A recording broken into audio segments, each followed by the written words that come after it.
আমাদের আজকের গল্পটি প্রাপ্তবয়স্কদের জন্য।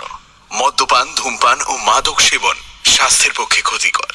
এই গল্পের সমস্ত চরিত্র ও ঘটনাবলী সম্পূর্ণ কাল্পনিক। বাস্তবের সঙ্গে কোনো মিল থেকে থাকলে সেটা সম্পূর্ণ অনিচ্ছাকৃত ও কাকতালীয়।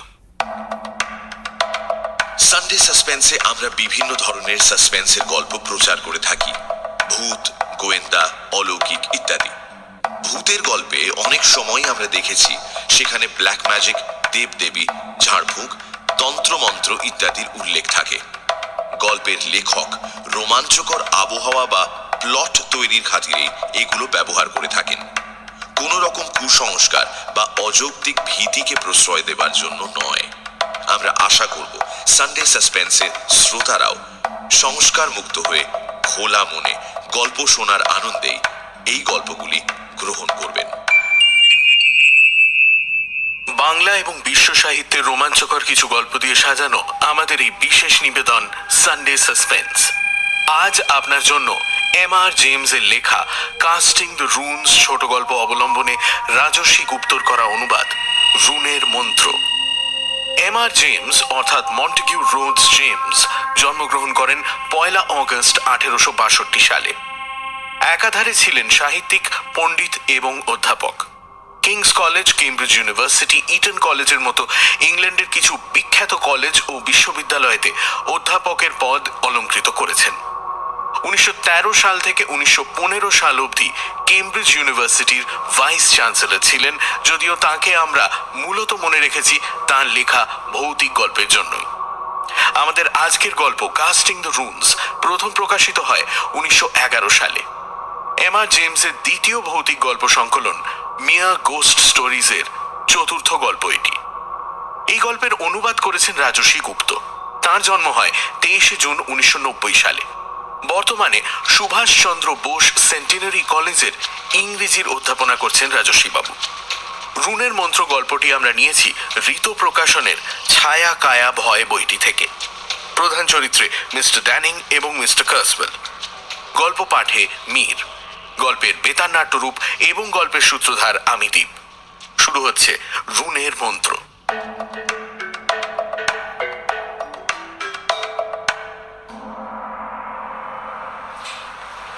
টেবিলের উপর রাখা 3টি চিঠি। প্রথমটিতে সভার সম্পাদক মিস্টার কার্সওয়েলকে লিখেছেন যে সভার আগামী অধিবেশনে পাঠ করার ইচ্ছে প্রকাশ করে ওর পাঠানো অ্যালকেমির সত্য শীর্ষক প্রবন্ধটিকে উক্ত অধিবেশনের আলোচনায় স্থান দিতে সভার কর্মসমিতি অপারগ। দ্বিতীয় চিঠিতে উনি জানিয়েছেন যে অকল্পনীয় কর্মব্যস্ততার কারণে মিস্টার কার্সওয়েলের সঙ্গে তাঁর প্রবন্ধ সংক্রান্ত আলোচনায় বসার সময় সম্পাদকের হবে না। এবং তৃতীয় চিঠিতে লেখা যে সম্পাদক মহাশয় যথাবিহিত সম্মান প্রদর্শন পূর্বক মিস্টার কার্সওয়েলকে জানাচ্ছেন যে যে বিশেষজ্ঞ বা বিশেষজ্ঞ বর্গের কাছে মিস্টার কার্সওয়েলের প্রবন্ধটি মূল্যায়নের জন্য পাঠানো হয়েছিল তাঁর বা তাঁদের নাম প্রকাশ করা সম্পাদক মহাশয়ের পক্ষে অসম্ভব। তিনি মিস্টার কার্সওয়েলকে এও জানাতে চান যে অতঃপর তিনি এই বিষয়ে মিস্টার কার্সওয়েলের আর কোনো পত্রের উত্তর দেবেন না। এই মিস্টার কার্সওয়েলটিকে জিজ্ঞাসা করলেন সম্পাদক গৃহিণী।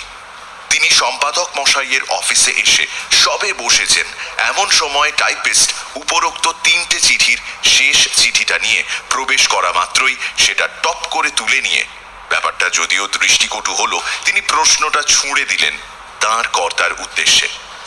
এই মুহূর্তে মিস্টার কার্সওয়েল রাগে অগ্নিশর্মা একটা লোক, আর কি বলি। লোকটি ধনী, থাকেন ওয়ারউইকশায়ারের লাফোর্ড অ্যাবেতে, চর্চা করেন নাকি অ্যালকেমির মানে অপরসায়নের, মন্ত্রতন্ত্র জাদুবিদ্যার মশলা মেশানো ঝুট ও রসায়নের, আর আমাদের তারই ব্যাপারে ফলাও করে জানাতে চান। এর বেশি আমি আর তার ব্যাপারে খুব কিছু জানি না। হ্যাঁ, আগামী অন্তত হপ্তাখানেক কি হপ্তা দুয়েক তাঁর দর্শন যে আমি পেতে চাই না এইটা নিশ্চিত জানি। যাকে তুমি যদি এখন বেরোতে চাও আমি কিন্তু তৈরি। তুমি কি এমন করেছো যে উনি এমন রেগে ক্ষেপে উঠেছেন? সাধারণ ব্যাপার, আর 5 জনের ক্ষেত্রেও যা করে থাকি এর ক্ষেত্রেও তাই করেছি। ব্যাপারটা কিছুই নয়, কথা নেই বার্তা নেই। ইনি একদিন হঠাৎ তার এই প্রবন্ধটার পাণ্ডুলিপি পাঠিয়ে জানিয়ে দিলেন যে আমাদের পরের অধিবেশনে এটা তাঁকে পড়তে দিতে হবে। তো সেটা আদৌ অধিবেশনে সবার সামনে পাঠ করার মতো কিনা সেটা বোঝার জন্য আমরা মতামত চাইলাম এডওয়ার্ড ডানিং এর। গোটা লন্ডন শহরে ওই বিষয়ে তাঁর চেয়ে বড় পণ্ডিত আর তো কেউ নেই। তিনি মত দিলেন লেখাটা একেবারে অপাঠ্য, পাতে দেওয়ার যোগ্য নয়। সেই থেকে কার্সওয়েল চিঠি লিখে লিখে আমার মাথা খেয়ে ফেলছে। আমরা কোন বিশেষজ্ঞের কাছে তার ওই ষাঁড়ের গোবর পাঠিয়েছিলাম তার নাম জানতে চেয়েছে শেষ চিঠিতে। তার কি উত্তর আমি দিয়েছি তা তো দেখলে। তুমি যেন আবার কাউকে কিছু বলো না এই বিষয়ে। না না, পাগল নাকি? আমাকে কখনো কাউকে কিছু বলতে দেখেছো? আমি শুধু ভাবছি ভদ্রলোক কোনোভাবে বেচারি মিস্টার ডানিং এর নামটা জানতে না পেরে যান। বেচারি মিস্টার ডানিং বলছো কেন? দিব্যি খোশ মেজাজে আছে একটা লোক, নিজের অত বড় বাড়ি, হাতে দেদার সময় তোফা আরামে বসে নিজের খেয়াল খুশি আর পড়াশোনা নিয়ে মেতে আছে, তাকে বলছো বেচারি? এই লোক যদি ওর খোঁজ একবার পেয়ে যায় তাহলে কি আর তিনি সেই তোফা আরামে থাকবেন? ওর জীবন তো এ অতিষ্ঠ করে তুলবে। হ্যাঁ তা বটে। সেক্ষেত্রে অবশ্যই বেচারি ডানিং ছাড়া আর কিছু বলা যায় না।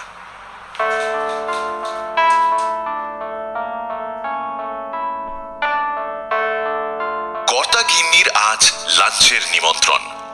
যে বন্ধুর বাড়িতে নিমন্ত্রণ তারা ওয়ারউইকশায়ারেরই লোক, তাই সম্পাদক গৃহিণী মনে মনে ঠিক করেই রেখেছিলেন যে এই বিচিত্র মিস্টার কার্সওয়েলের ব্যাপারে তাদের জিজ্ঞাসা করবেন। তবে খুব কায়দা করে কথাটা পারতে হবে তা তিনি জানতেন, কিন্তু অত কায়দার পথে তাকে যেতেই হলো না। গল্প গুজব করতে করতে খানিকক্ষণ কেটেছে কি কাটেনি, গৃহকর্ত্রী তার স্বামীকে বললেন, আজ সকালে লফোর্ডের পাদ্রী মশাইকে দেখলাম। গৃহকর্তা শীষ দিয়ে উঠে বললেন, তাই নাকি? তা তিনি শহরে এসে ঘুরঘুর করছেন কি মতলবে? কে জানে। আমি গাড়িতে করে যাচ্ছিলাম, দেখলাম ব্রিটিশ মিউজিয়াম থেকে বেরোলেন। এই লাফোর্ডের পাদ্রিটি কে? আরে না না, কোনো সত্যিকারের পাদ্রির কথা হচ্ছে না। ইনি আমাদেরই একজন প্রতিবেশী। কয়েক বছর আগে আমাদের ওখানকার লফোর্ড অ্যাবি নামে একটা বড় সম্পত্তি কিনে একেবারে গ্যাট হয়ে এসে বসেছেন। লোকটার নাম কার্সওয়েল। তোমাদের বন্ধু নাকি? এই প্রশ্নটা যেন কথার স্রোতের আগল খুলে দিল। জানা গেল মিস্টার কার্সওয়েলের ব্যাপারে বিশেষ কিছুই জানার বা বলার নেই। তিনি যে কি করেন তা কেউ জানে না। তার বাড়ির কাজের লোকেরা বিশ্রী মানুষ। তিনি নাকি নিজেই কি একটা ধর্ম প্রবর্তন করেছেন, সারাদিন তারই অজানা সব আচার অনুষ্ঠানে মেতে থাকেন। লোকটি বেজায় বদমেজাজি, কখনো কাউকে নাকি ক্ষমা করেন না। তার মুখ দেখলেই ভয় লাগে। এখানে বাড়ির কর্তা মৃদু আপত্তি জানালেও গিন্নির গলার জোরে সে আপত্তি ভেসে গেল। তার আচার আচরণে দয়া মায়ার কোনো চিহ্ন কখনো দেখা যায় না, আর যে কাজের পিছনে তিনি থাকেন তাতে তার পিটকেল বুদ্ধির ছাপ রেখে যান। আহা, ভদ্রলোকের প্রতি একটু সুবিচার তো তুমি করবে নাকি? সেই যে স্কুলের বাচ্চাদের ডেকে উনি খাইয়েছিলেন, সে কথা ভুলে গেলে? ভুলে যাব?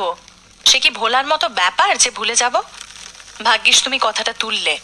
শোনো ফ্লোরেন্স, লোকটি যে কি বজ্জাত তা এই ঘটনাটা শুনলেই তুমি বুঝবে। লফোর্ড অ্যাবি কিনে তাতে বসবাস শুরু করার পর প্রথম শীতে আমাদের মহানুভব প্রতিবেশী তার প্যারিসের পাদ্রীকে চিঠি লিখে জানালেন যে তার কাছে কিছু নতুন ধরনের ম্যাজিক লণ্ঠনের স্লাইড আছে। একদিন সেগুলো তিনি প্যারিস স্কুলের বাচ্চাদের ডেকে দেখাতে চান। পাদ্রী একটু অবাকই হয়ে গেলেন, কারণ এর আগে মিস্টার কার্সওয়েলের ব্যবহার থেকে কখনোই মনে হয়নি বাচ্চাদের তার খুব পছন্দ। বরং সবসময় তিনি গজগজ চেঁচামেচি করেছেন বাচ্চাদের নিয়ে। বাচ্চারা অনুমতি ছাড়া তার সম্পত্তির মধ্যে ঢুকছে, এইসব হেনা তেনা। যাই হোক, আমাদের বন্ধু পাদ্রী অবাক হলেও রাজি হলেন। একটা সন্ধ্যা ঠিক করা হলো। সেদিন গ্রামের ছেলেদের তদারক করতে তাদের সঙ্গে নিজেও গেলেন কার্সওয়েলের বাড়ি। পরে তিনি আমাদের বলেছিলেন যে ঈশ্বরকে তিনি ধন্যবাদ দেন যে সেই সন্ধ্যায় তার নিজের ছেলেমেয়েরা ওই বাড়িতে পা রাখেনি। তারা তখন অন্য একটা বাচ্চাদের পার্টিতে আমাদেরই বাড়িতে ছিল। কারণ মিস্টার কার্সওয়েল সেদিন ঠিক করেই রেখেছিলেন গ্রামের বেচারা বাচ্চাগুলোকে ভয় দেখিয়ে পাগল করে দেবেন। যথেষ্ট সময় আর সুযোগ পেলে তা করেও ফেলতেন নিশ্চয়ই। প্রথম দিকে ব্যাপারটা তো ভয়ের কিছু ছিল না। শুরুর দিকে রেড রাইডিং হুডের গল্প ছিল, তাতেও নেকড়েটাকে দেখে ছোট বাচ্চাদের অনেকেই এমন ভয় পেল যে তাদের ঘরের বাইরে নিয়ে চলে যেতে হলো। মিস্টার ফারার বলেন কার্সওয়েল দূর থেকে ভেসে আসা একটা অদ্ভুত নেকড়ের ডাক দিয়ে সেই গল্প শুরু করেছিলেন। মনে হচ্ছিল যেন সত্যি নেকড়ে ডাকছে। তেমন বিভৎস শব্দ তিনি নাকি জীবনে আর শোনেননি। যেসব স্লাইড দেখানো হলো সেসব যেমন আশ্চর্য রকমের নতুন, তেমনই জ্যান্ত। মিস্টার ফারার অনেকক্ষণ ধরে দেখেও বুঝতে পারলেন না কার্সওয়েল কোথা থেকেই বা সেগুলো জোগাড় করেছেন আর কিভাবেই বা সেগুলো কাজ করে। সময় যত গড়াতে থাকলো, একের পর এক গল্পে ভয়ের পারদও তত চড়তে থাকলো। আর বাচ্চারা অবাক ভয়ে আস্তে আস্তে একদম চুপ মেরে গেল। শেষে একটা স্লাইডের সিরিজ দেখালেন কার্সওয়েল, যেটায় দেখা গেল একটা ছোট্ট বাচ্চা তার বাড়ির মানে লফোর্ডের বিস্তীর্ণ বাগান ভেদ করে সন্ধেবেলায় দৌড়চ্ছে। ঘরের প্রত্যেকটি বাচ্চা ছবি দেখেই লফোর্ডের বাগান চিনতে পারল। ছবির বাচ্চাটা দৌড়চ্ছে আর তাকে গাছগাছালির ফাঁক দিয়ে লাফাতে লাফাতে তাড়া করছে একটা অদ্ভুত অচেনা সাদা মূর্তি। ক্রমে বাচ্চাটা আর দৌড়ে পারল না। মূর্তিটা গাছের আড়াল ছেড়ে বেরিয়ে এসে বাচ্চাটার উপর ঝাঁপিয়ে পড়ে তাকে ছিন্ন ভিন্ন করে দিল। মিস্টার ফারার বলেন তার মনে হচ্ছিল যেন জেগে জীবনের সবচেয়ে খারাপ দুঃস্বপ্ন দেখছেন। তাহলে বাচ্চাগুলোর মনের অবস্থা কি হয়েছিল একবার ভাবো দেখি। ব্যাপার হাতের বাইরে চলে যাচ্ছে দেখে তিনি এবার কার্সওয়েলকে কড়া করে বলতে বাধ্য হলেন যে এভাবে বাচ্চাদের ভয় দেখানো চলতে পারে না। তাতে উত্তর পেলেন, তা আপনি বলছেনই যখন, তখন সিনেমা দেখা বন্ধ করে খোকা খুকুদের এবার বাড়ি গিয়ে ঘুমোনোই ভালো। এই বলে কার্সওয়েল একটা বোতাম টিপে অন্য একটা স্লাইড চালু করে দিলেন। আর পর্দা ভরে উঠল বিভৎস সব গা ঘিনঘিনে সাপ, ব্যাঙ, বিচ্ছু, কেন্ন আর নানা রকমের ডানাওয়ালা পোকামাকড়ের ছবিতে। মনে হতে লাগলো এবার যেন সেগুলো পর্দা ছেড়ে বেরিয়ে এসে সামনে বসে থাকা বাচ্চাদের গায়ে উঠতে চাইছে। আর তার সঙ্গে খসখস ঝরঝর করে সে কি ঝড়ের মতো আওয়াজ। বাচ্চারা আর সইতে পারল না। সবাই মিলে ভয়ে পেয়ে একসঙ্গে ঘরের বাইরে বেরোতে গিয়ে একে মেরে তাকে ধরে একে অপরকে মারিয়ে দুরদার করে পালালো। সে এক বিশ্রী অবস্থা। ভালোই চোটাঘাত লেগেছিল তাদের বেরোতে গিয়ে। রাত্রে কোথায় দু চোখের পাতা একও করতে পারেনি কেউ। গ্রামে তো তারপর ঢিঢি পড়ে গিয়েছিল। বাচ্চাদের মায়েরা মিস্টার ফারারের ওপরেই এক হাত নিয়েছিল। লফোর্ড অ্যাবিতে যার তার ঢোকার অনুমতি নেই তাই, নইলে বাচ্চাদের বাবারা এতদিনে লফোর্ডের একটা জানলার কাছও আস্ত রাখত কিনা সন্দেহ। তো এই হলো মিস্টার কার্সওয়েল, আমাদের লফোর্ড অ্যাবির পাত্রী। এবার তোমরাই ভেবে দেখো এই লোককে বন্ধু হিসেবে লাভ করার জন্য আমরা কেমন মুখিয়ে আছি। আমার মতে একজন বড় ধরনের অপরাধীর যা যা গুণ থাকা উচিত তার সবকটি এই কার্সওয়েলের মধ্যে একেবারে পুরো মাত্রায় আছে। এই লোকের বিষ দৃষ্টিতে একবার যে পড়বে তার প্রতি আমার সমবেদনা রইল।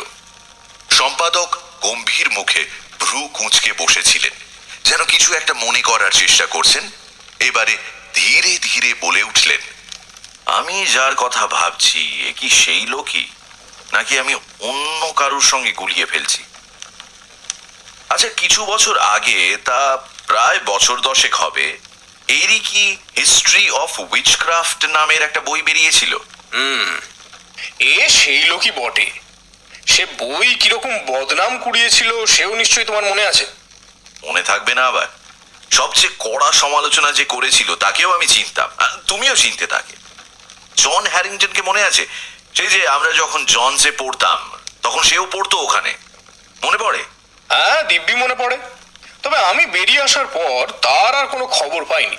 হঠাৎ একদিন শুনলাম তার অপঘাতে মৃত্যুর নাকি তদন্ত চলছে। অপঘাতে মৃত্যু? কি হয়েছিল? গাছ থেকে পড়ে ঘাড় ভেঙে গিয়েছিল, কিন্তু সে যে গাছে উঠেছিল কি করতে সেটাই রহস্য। পুরোটাই না একটা ধাঁধার মতো আমার কাছে। সে যে খুব দৌড়ঝাঁপ পছন্দ করতো এমনটা নয়, তাই না? হে, তার মধ্যে কোনো খামখেয়ালিপনাও কারণ নজরে পড়েনি কোনোদিন। এলাকার মান্যগণ্য ব্যক্তি সবাই ভালোবাসতো, শ্রদ্ধাও করত। সন্ধ্যা গাঢ় হবার পর গ্রামের রাস্তা ধরে হেঁটে বাড়ি ফিরছিল। ত্রিসীমানায় ওই ভব ঘুরে পাগল মানে সন্দেহজনক কোনো লোকই ছিল না। হঠাৎ নাকি ছাতা টুপি ছুঁড়ে ফেলে দিয়ে পাগলের মতো দৌড়তে শুরু করে এবং শেষ পর্যন্ত হাতের সামনে ওই গাছে চড়ে বসে। আর সে গাছটাও চড়ার পক্ষে খুব যে সুবিধাজনক তা নয়। পথের ধারে ঝোপের মধ্যে থেকে ওঠা একটা টেরা বেঁকা গাছ, তারই একটা মরা ডাল ভেঙে একেবারে পপাতো চ মমারো চ। পরের দিন সকালে লোকে দেখে সে ঘাড় মুটকে পড়ে আছে এবং সারা মুখে কল্পনার অতীত ভয়ের ছাপ। বোঝাই যাচ্ছিল যে কোনো কিছুর থেকে বেদম তাড়া খেয়েই অবস্থা। কেউ বলে হিংস্র কুকুর, আবার কারুর মতে কোনো চিড়িয়াখানা থেকে পালানো বুনো জন্তু তাড়া করেছিল, কিন্তু সেরম কোনো প্রমাণ কিন্তু পাওয়া যায়নি। কিসে যে তাড়া করেছিল তার রহস্যই রয়ে গেছে। এ হলো 89 সালের কথা। জনের ভাই হেনরি, তাকেও আমি চিনি, কিন্তু তুমি বোধহয় চিনবে না, সেও কেমব্রিজে ছিল। সেই তখন থেকে তার দাদার অপমৃত্যুর হদিশ করার একেবারে একনিষ্ঠ প্রচেষ্টা চালিয়ে যাচ্ছে। তার মতে এই ঘটনার পেছনে নির্ঘাত কোনো দুরম্বরী আছে, তবে আমার কিন্তু তা মনে হয় না। এই সোজা সাপটা ঘটনার পেছনে আবার কারো হাত যে কি থাকবে সেটাই তো আমার মাথায় আসে না। খানিকক্ষণ এই কথা সে কথার পর কথা আবার ঘুরে এলো সেই হিস্ট্রি অফ উইচক্রাফটে। বন্ধুবর জিজ্ঞাসা করলেন, তুমি নিজে বইটার পাতা উল্টে দেখেছো? তা দেখেছি বই কি, রীতিমতো পড়েই দেখেছি। লোকে যতটা খারাপ বলে বইটা কি সত্যি ততটা খারাপ? লেখার বাঁধন বা বইয়ের কাঠামোর দিক থেকে যদি বলতে হয় একদমই খাজা। কাজেই প্রাপ্য গালাগালি বইটা খেয়েছে, কিন্তু তার থেকেও বড় কথা হলো যে ওটা একটা আপাদমস্তক শয়তানি অশুভ বই। লোকটা ওতে যা যা লিখেছে নিজে তা বর্ণে বর্ণে বিশ্বাস করে, এবং আমার বিশ্বাস বইয়ে লেখা ওইসব অপবিত্র কার্যকলাপের অধিকাংশই ও নিজে হাতে কলমে করেছে। আমি শুধু হ্যারিংটনের সমালোচনাটাই পড়েছি, সেটাই মনে পড়ছে।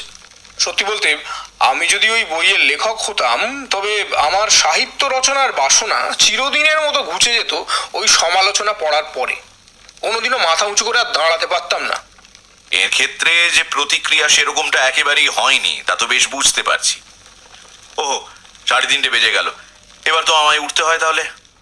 বাড়ি ফেরার পথে সম্পাদকের স্ত্রী বললেন, আমি কিন্তু মনে প্রাণে চাইছি লোকটা যেন কোনোভাবেই না জেনে ফেলে যে তার প্রবন্ধ ফিরিয়ে দেওয়ার পেছনে ডানিং এর হাত আছে। তেমন সম্ভাবনা আছে বলে আমার মনে হয় না। ডানিং নিজে বলবে না নিয়মের গোপনীয়তার জন্য, আর আমরাও ঠিক একই কারণে ওর নাম প্রকাশ করব না। কার্সওয়েল নিজে এখনো নামটা জানে না, কারণ এই বিষয়ে ডানিং এর কোনো লেখা এখনো প্রকাশিত হয়নি। শুধুমাত্র একটাই রাস্তা আছে যাতে কার্সওয়েল নামটা জানতে পারে। ব্রিটিশ মিউজিয়ামে যারা এইসব অ্যালকেমি ইত্যাদির ওপর পাণ্ডুলিপি বইপত্র ঘাঁটাঘাঁটি করে পড়াশোনা করে, তাদের যদি সে জিজ্ঞাসা করে তবে এক ডানিং এর নাম তার সামনে আসতে পারে। তা আমি তো আর এইসব লোকেদের জনে জনে গিয়ে বলতে পারি না যে তারা যেন ঘুণাক্ষরেও ডানিং এর নাম না করে। তাহলেই বরং ডানিং এর নাম করে তারা কথা বলবে বেশি। আশা করি এই রাস্তাটা ধরার কথা কার্সওয়েলের মাথায় আসবে না। কিন্তু কার্সওয়েল ধুরন্ধর ব্যক্তি। এই গেল গল্পের ভূমিকা। ওই সপ্তাহেই দিন কয়েক পরে একদিন বেশ সন্ধে করে এডওয়ার্ড ডানিং তার গবেষণার জায়গা অর্থাৎ ব্রিটিশ মিউজিয়াম থেকে ফিরছিলেন তার শহরতলির বাড়িতে। সেখানে তিনি 2 প্রবীণা পরিচারিকার সযত্ন তত্ত্বাবধানে তোফা আরামে একাই থাকেন। তার ব্যাপারে আমরা ইতিমধ্যে যা জেনেছি তার বেশি আর বলার কিছুই নেই। আমরা বরং তার বাড়ি ফেরার নিতান্ত নিরামিষ পথ ধরে তার সঙ্গেই চলতে থাকি। ট্রেনে চেপে ডানিং তার বাড়ির 1-2 মাইলের মধ্যে পৌঁছে যান, তারপর ইলেকট্রিক ট্রামে চড়েন। সে লাইন তার বাড়ির 300 গজ দূরে শেষ হয়। সেদিন ট্রামে চড়ার সময় তার হাতে পড়াশোনা করার মতো অনেক কিছুই ছিল, কিন্তু আলো ছিল এতই কম যে তার জানলার সার্সিতে লাগানো বিজ্ঞাপনগুলো ছাড়া আর কিছুই তিনি পড়তে পারছিলেন না। সাধারণত এই লাইনের জানলায় সাঁটানো বিজ্ঞাপনগুলো একটানা দেখতে দেখতে তার মাথায় অনেক চিন্তার উদয় হয়। সেটা অস্বাভাবিক কিছু নয়, কিন্তু আজ পাইরেটিক স্যালাইনের বিজ্ঞাপনে মিস্টার ল্যাম্পলোর সঙ্গে একজন স্বনামধন্য কেসির চটকদার কথোপকথন ছাড়া আর কোনো বিজ্ঞাপনেরই বোধহয় তাঁর কল্পনা শক্তিকে উজ্জীবিত করে তোলার ক্ষমতা নেই। না, ভুল হলো। ওই যে কামরার একদম শেষ প্রান্তে একটা বিজ্ঞাপন দেখা যাচ্ছে, হলদে জমির উপরে বড় বড় নীল অক্ষরে লেখা এত দূর থেকে জন হ্যারিংটন নামটা ছাড়া আর কিছু পড়তে পারলেন না ডানিং। আর যেন একটা তারিখ লেখা আছে। জানার মতো এমন কিছু নয়, তবু নিছক কৌতূহল বশেই কামরা ফাঁকা হয়ে গেলে ডানিং উঠে গেলেন বিজ্ঞাপনটা পরীক্ষা করে দেখতে। কষ্ট করে উঠে দেখতে যাওয়া সার্থক হলো। এটা আর 5টা বিজ্ঞাপনের মতো সাদা মাঠা গতে বাঁধা নয়। লেখা রয়েছে অ্যাশব্রুকের দ্য লরেলস নিবাসী জন হ্যারিংটন এফএস এর স্মৃতির উদ্দেশ্যে। মৃত্যু 18ই সেপ্টেম্বর 1889। সময় দেওয়া হয়েছিল 3 মাস। গাড়ি থামল। ডানিং নীল অক্ষরগুলোর মধ্যে তলিয়ে গিয়েছিলেন। কন্ডাক্টরের ডাকে তার হুঁশ ফিরল। এই বিজ্ঞাপনটা দেখতে দেখতে খেয়ালই করিনি। দেখো কেমন অদ্ভুত না এই বিজ্ঞাপনটা। কন্ডাক্টর খুব ধীরে ধীরে বিজ্ঞাপনটা পড়ল। তারপর ঘাড় নাড়তে নাড়তে বলল, যাক চলে, এইটা তো আগে দেখিনি। কি এটা, মস্করা মারছে নাকি কেউ? একটা ঝাড়ন বের করে তাতে লালা লাগিয়ে সে সার্সিটা মুছল। প্রথমে ভিতরের দিকে, তারপর বাইরে থেকে। তারপর ঘুরে এসে বলল, লেখাটা তো যাচ্ছেই না। কি দিয়ে যে লিখেছে, মনে হচ্ছে যেন পাকাপাকি ভাবে কাছের একেবারে ভেতরে কথাগুলো লিখে দিয়েছে, তাই না স্যার? ডানিং দস্তানা দিয়ে ভালো করে লেখাগুলোর উপরে ঘষে কন্ডাক্টরের সঙ্গে একমত হতে বাধ্য হলেন। তাকে বললেন, এসব বিজ্ঞাপনের দেখাশোনা কে করে? এগুলো লাগানোর অনুমতি কে দেয়? একটু খোঁজ করে দেখো তো। ঠিক এই সময় ড্রাইভার হাঁক পাড়ল। ওহে জর্জ, তাড়াতাড়ি করো না হে, সময় কি ওঠেল নাকি? বিরক্ত মুখে জর্জ বলল, আরে দাঁড়াও বাবু, এখানে আমরা মরছি লেখার জ্বালায়, আর তুমি শিগগির এ মাথায় এসে দেখাও কি হয়েছে এই কাচের মধ্যে। কাচের আবার ঘোড়ার ডিম কি হলো? ড্রাইভার এসে দেখে মাথা চুলকে বলল, এ আবার কি? হ্যারিংটনটা আবার কি? আমি বলছিলাম কি, তোমাদের এই বিজ্ঞাপনগুলো লাগানো হয় কার অনুমতিতে সেটা একটু খোঁজ নিয়ে তার সঙ্গে একবার এই বিজ্ঞাপনটা নিয়ে একটু কথা বলতে পারলে ভালো হয়। তা স্যার, সে তো হয় আমাদের কোম্পানির অফিসে। যদ্দূর জানি মিস্টার টিম সে কাজ দেখাশোনা করেন। আজ রাত্রিরে ফিরে গিয়ে তার সঙ্গে একবার এই নিয়ে কথা বলবো ক্ষণ। আপনাকে কাল জানিয়ে দেবো, যদি আপনি কাল আমাদের গাড়িতে আসেন।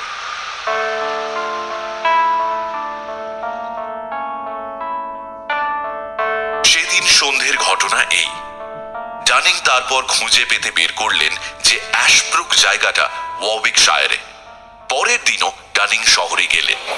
গাড়ির কামরায় এমন ঠিক থেকে ভিড় যে তিনি কন্ডাক্টরের সঙ্গে কথাই বলতে পারলেন না। শুধু এটুকু বুঝলেন যে বিজ্ঞাপনটা আর নেই। কিন্তু ব্যাপার এখানেই শেষ হলো না। সূর্য ঢলে পড়ার সময় রহস্যময়তার মাত্রা এক পোঁচ বাড়ল। সেদিন ফেরার সময় তিনি ট্রামে এলেন না। বোধহয় ধরতে পারেননি, কিংবা এটাই আশা মনস্থ করেছিলেন। সন্ধে যখন বেশ গাঢ় হয়েছে, ডানিং নিজের স্টাডিতে বসে কাজ করছেন। এক পরিচারিকা এসে খবর দিল যে ট্রাম কোম্পানি থেকে 2 জন এসেছে কি যেন জরুরি ব্যাপারে তার সঙ্গে কথা বলতে। বিজ্ঞাপনের কথাটা ডানিং এর মাথা থেকে বেরিয়েই গিয়েছিল। তিনি তাদেরকে ভেতরে ডাকলেন। বোঝাই যাচ্ছে যে তারা সেই ড্রাইভার আর কন্ডাক্টর ছাড়া আর কেউ নয়। জলখাবারের পর্ব সমাপ্ত হলে ডানিং তাদের জিজ্ঞাসা করলেন মিস্টার টিমসের সেই রহস্যময় বিজ্ঞাপনের ব্যাপারে বক্তব্য কি। সেই জন্যই তো এলুম স্যার আপনার বাড়ি। মিস্টার টিমস তো ব্যাপার শুনে এই উইলিয়ামকে যা নয় তাই বলতে থাকলেন। কেবল বলেই গেলেন যে ওইরকম কোনো বিজ্ঞাপন কোনোদিন আসেনি, কেউ দিতে বলেও নি, পয়সাও দেয়নি, লাগানো হয়নি, মানে কিছুই নেই ওই ধরনের। আমরা নাকি বোকার মতো ওনার সময় নষ্ট করছি কেবল। আমি বললুম, তা বেশ তো মিস্টার টিমস, তাই যদি ভাবেন তবে আপনি নিজেই এসে দেখুন না কেন। আরো বললুম, লেখাটা যদি না থাকে তো তখন আমাদের যা প্রাণে চায় বলবেন, হাতে মাথা কাটবেন, কিচ্ছুটি বলবো না। আপনি এসে নিজের চোখেই দেখে যান না। তা তিনি বললেন, যাবো তো, এক্ষুনি যাবো, চলো। এইবার স্যার আপনি বলুন, লেখাটা তো আপনিও দেখেছেন, হ্যাঁ দেখেননি?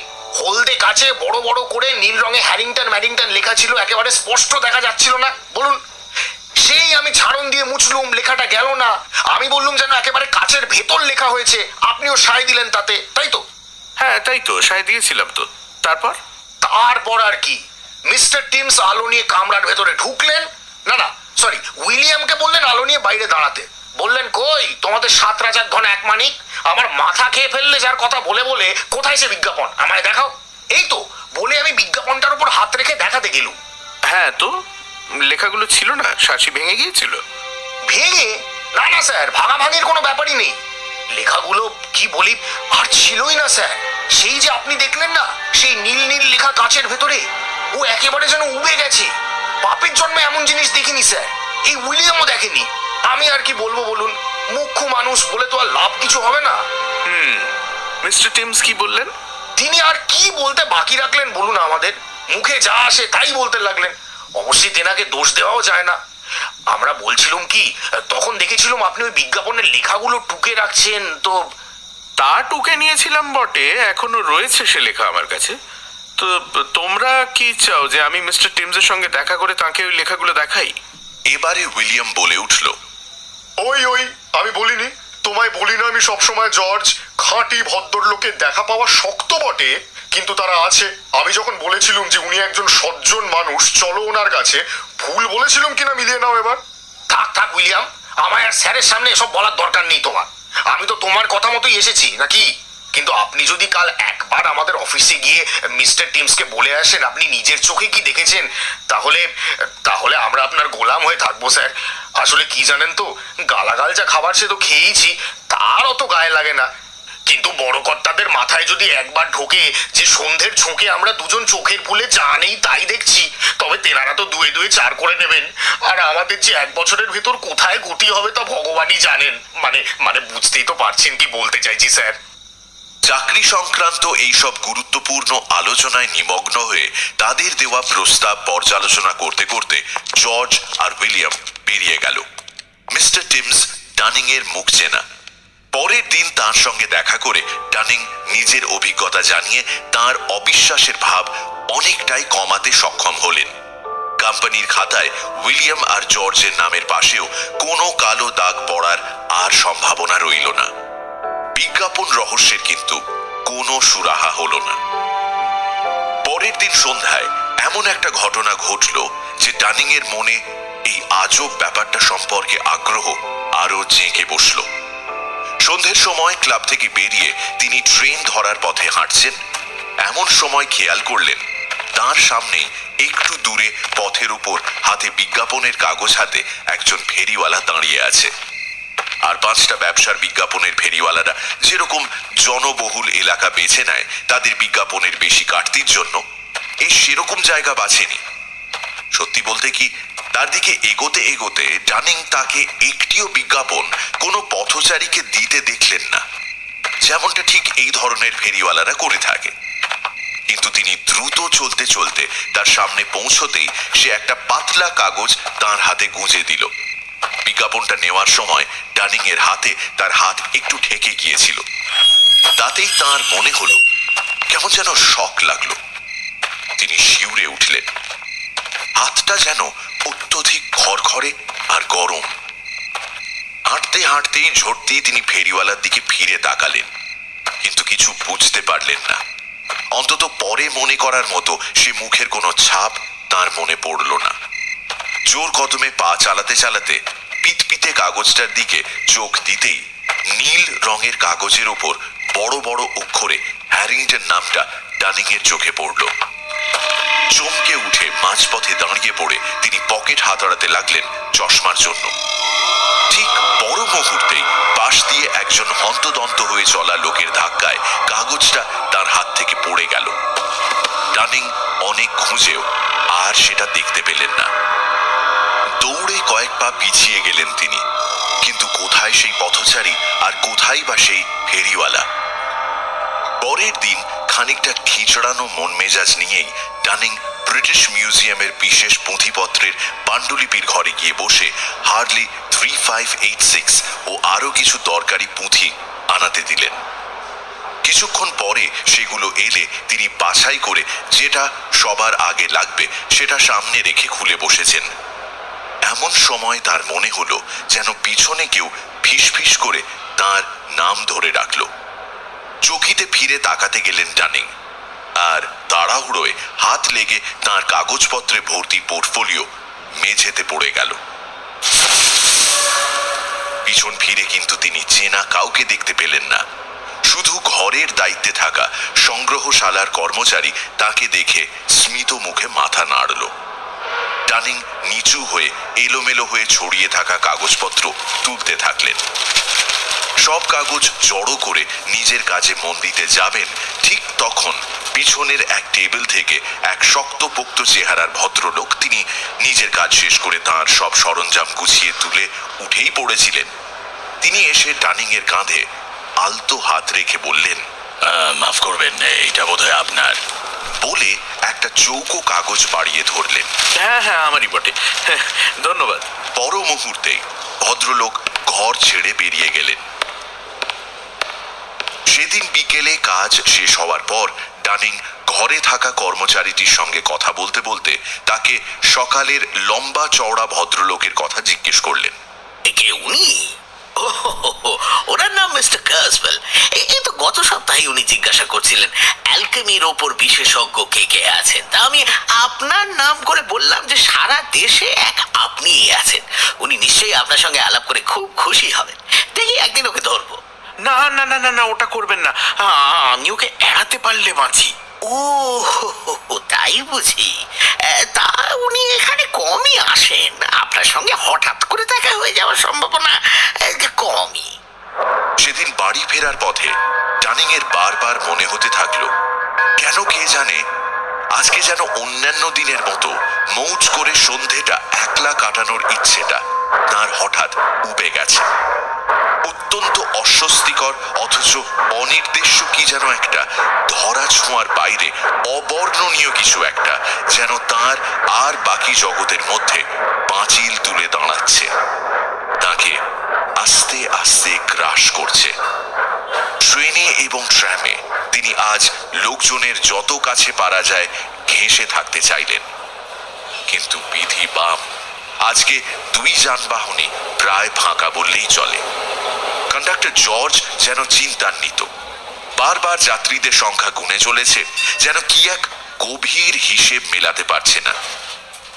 বাড়ির দোরগোড়ায় পৌঁছে ডানিং দেখা পেলেন তাঁর পারিবারিক চিকিৎসক ডক্টর ওয়াটসনের। আপনার বাড়ির ব্যবস্থাপনা সব তছনছ করে দিতে হলো বলে দুঃখিত মিস্টার ডানিং, কিন্তু কিছু করার ছিল না। আপনার দুই পরিচারিকাকে নার্সিংহোমে পাঠিয়েছি। মানে বলেন কি? কি হয়েছে? ভাবসাব দেখে তো মনে হচ্ছে টোমেন পয়জনিং, পচা খাবারের থেকে বিষক্রিয়া।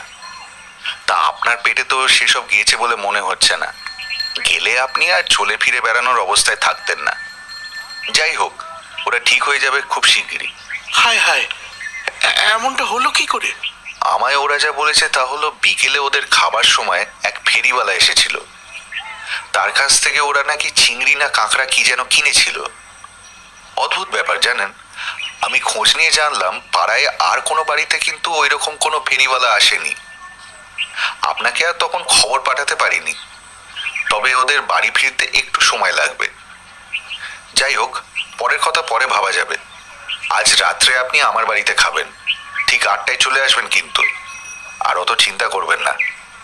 যাক, বাড়িতে দুর্ভোগ এলেও আর মাথায় দুশ্চিন্তার বোঝা চাপলেও অন্তত সন্ধেবেলাটা একলা কাটানোর হাত থেকে নিষ্কৃতি পাওয়া গেল। পাড়ায় নতুন আসা ডাক্তারের বাড়িতে সন্ধেটা বেশ ভালোই কাটিয়ে ডানিং যখন তার নিঝুম বাড়িতে ফিরলেন, তখন ঘড়ি দেখাচ্ছে 11:30। সে রাত একেবারেই তার মনে সুখ স্মৃতি হয়ে থেকে যাওয়ার মতো করে কাটল না। আলো নিভে গেছে, নিকষ কালো অন্ধকার। ডানিং খাটে শুয়েছেন, কিন্তু তার চোখে ঘুম নেই। তীর্থের কাকের মতো তিনি অপেক্ষা করছেন কখন ভোর হবে আর ঘর ঝাড়ু দেওয়ার মেয়েটি তাকে গরম জল দেওয়ার জন্য আসবে। এমন সময় স্পষ্ট শুনতে পেলেন তার কাজের ঘরের দরজা খোলার আওয়াজ, কিন্তু তারপর দালান বেয়ে কোনো পায়ের শব্দ ভেসে এলো না। অথচ দরজা খোলার আওয়াজটা নিশ্চিতভাবেই অস্বাভাবিক। চোর নাকি? কারণ ডানিং এর বেশ ভালোই মনে আছে রাতে কাগজপত্র গুছিয়ে লেখার টেবিলের মধ্যে রেখে বেরিয়ে আসার সময় তিনি দরজাটা বন্ধ করে দিয়েছিলেন। সাহস করে নয়, বরং কিছুটা ভয়ে ভয়ে, লজ্জার মাথা খেয়ে ডানিং রাত পোশাক পরেই বিছানা থেকে নেমে ঘরের বাইরে বেরিয়ে সিঁড়ির রেলিং ধরে ঝুঁকে দাঁড়িয়ে কান পেতে রইলেন। কিছু যদি আরো শোনা যায়। নিশ্চিদ্র অন্ধকার, নিস্তব্ধ রাত্রি। শুধু হঠাৎ একটা গরম হাওয়ার দমকা এসে তার মুখে ধাক্কা মেরে গালের উপর কয়েক মুহূর্ত খেলা করে গেল। চমকে পিছিয়ে এসে টানিং ঠিক করলেন বাকি রাতটা ঘরে ঢুকে দরজা এঁটে খাটে বসে কাটানোই শ্রেয়। কিন্তু গোদের ওপর বিস্ফোরা। এ পাড়ার লোকের গভীর রাতে আর আলোর দরকার হয় না সেরকম কোনো খবর শহরতলির কিপ্টে বিদ্যুৎ কোম্পানি বিশ্বস্ত সূত্রে জানতে পেরেছে। মোট কথা সবকটা আলো একসঙ্গে দপদপ করে নিভে গেল। এমতাবস্থায় যে কেউ স্বাভাবিকভাবেই চাইবে হাতড়ে হাতড়ে দেশলাই খুঁজে আগুন জেলে ঘড়ি দেখতে। আর টানিং জানতেও চাইছিলেন যে আর কতক্ষণ এই আতঙ্কের প্রহর তাঁকে গুনতে হবে। অতএব প্রায় প্রতিবর্ত ক্রিয়াতেই তিনি বালিশের তলার পরিচিত স্থানটির পানে হাত বাড়ালেন। শুধু হাতটা বালিশ অবধি পৌঁছল না, তার বদলে হাতটা যাতে ঠেকল সেটা তার মতে একটা মুখ। সে মুখে দাঁত আছে, লোম আছে, এবং সে মুখ কোনো মানুষের নয়। পর মুহূর্তেই তিনি ঠিক কি বললেন বা করলেন তা বলতে পারি না। যখন তার ধরে প্রাণ এলো তিনি দেখলেন যে ধড়ফড়ানো বুকে হাতে ধরে পাশের একটা ফাঁকা ঘরের দরজা আটকে দরজায় কান চেপে তিনি বসে আছেন। সেই দুর্বিসহ রাতের বাকিটাও ওইভাবেই কেটে গেল। টানিং দরজায় কান পেতে রইলেন যদি আর কোনো নড়াচড়ার শব্দ শোনা যায়, কিন্তু আর কিছুই হলো না সেই রাতে। উৎকর্ণ হয়ে ভয়ে কাঁপতে কাঁপতে রাত কাটল। ভোর হতে বুকে সাহস এনে টানিং চোরের মতো নিজের ঘরে ঢুকে দেখলেন দরজা হাট করে খোলা, জানলার খড়খড়ি সব খোলা, অর্থাৎ রাতে কারুর ঘরে থাকার চিহ্ন মাত্র নেই। ঘড়ি ও বালিশের তলায় যথাস্থানে পাওয়া গেল। যেখানে যেমনটি থাকার কথা তেমনটিই আছে, কোনো এদিক সেদিক নেই। শুধু কাঠের আলমারির পাল্লা জোড়া ক্যাঁচ কোঁচ করে খুলে যাচ্ছে আপনা থেকেই, তবে সেটাও আলমারিটার নিজস্ব অভ্যেস। খিড়কি দরজায় ঘন্টা বাজলে টানিং বুঝলেন ঝাড়ুদারনি এলো। তিনি যেন বুকে বল ফিরে পেলেন। তাকে দরজা খুলে দিয়ে গোটা বাড়িতেই খানা তল্লাশি চালালেন তিনি, কিন্তু কোনো ফল পেলেন না। খারাপ আরম্ভের সঙ্গে তাল মিলিয়ে গোটা দিনটাই টানিং এর কাটল খুঁড়িয়ে খুঁড়িয়ে। মিউজিয়ামে যেতে তিনি সাহস পেলেন না। সংগ্রহশালার কর্মচারী যাই বলুক না কেন, কার্সওয়েলের হঠাৎ সেখানে এসে হাজির হতে বাধা কোথায়? তার মনে এখন যা অবস্থা তাতে টানিং এখন কোনো ঝগড়ুটে অচেনা লোকের মুখোমুখি হতে পারবেন না। তার নিজের বাড়ি দুর্বিসহ হয়ে উঠেছে গত রাত্রের পর থেকে, আর আবার ডাক্তারের ঘাড়ে গিয়ে চাপতেও তার সৌজন্যে বাঁধল। নার্সিং হোমে তার খানিকটা সময় কাটলো এবং সেখানে গিয়ে তার দুই পরিচারিকারই স্বাস্থ্যের উন্নতির খবর পেয়ে এই দুঃসময়েও অন্তত খানিকটা আশ্বস্ত হলেন।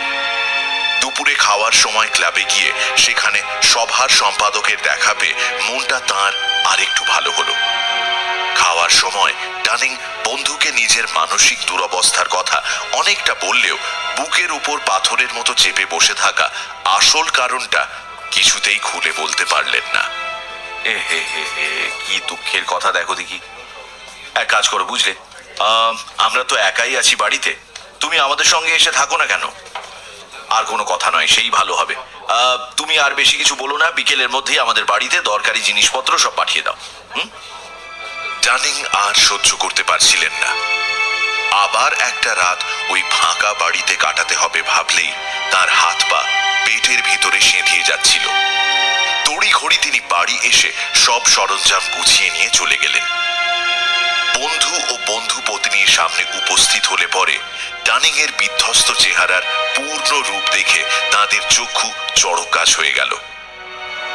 তারা টানিংকে আনন্দে রাখার জন্য যথাসাধ্য করতে কসুর করলেন না। সে প্রচেষ্টা যে সম্পূর্ণ বিফলে গেল তা বলা যায় না, কিন্তু কিছুক্ষণ পর যখন দুই বন্ধু একলা বসে ধূমপান করতে গেলেন, তখন ডানিং আবার মনমরা হয়ে গেলেন যেন। হঠাৎ তিনি বলে উঠলেন, জানো গেটন, আমার মনে হয় সেই টুকটাক জানা অ্যালকেমিস্ট লোকটা জানতে পেরে গেছে যে আমি তার প্রবন্ধটা খারিজ করেছিলাম। তা এমন ধারণা তোমার হলো কি করে? ডানিং তার সঙ্গে সংগ্রহশালার কর্মচারীর যা কথা হয়েছে তা আদ্যপান্ত বললেন। শুনে গম্ভীর মুখে ডানিং এর সন্দেহের সঙ্গে সহমত হওয়া ছাড়া গ্যাটনের আর কিছু করার রইল না।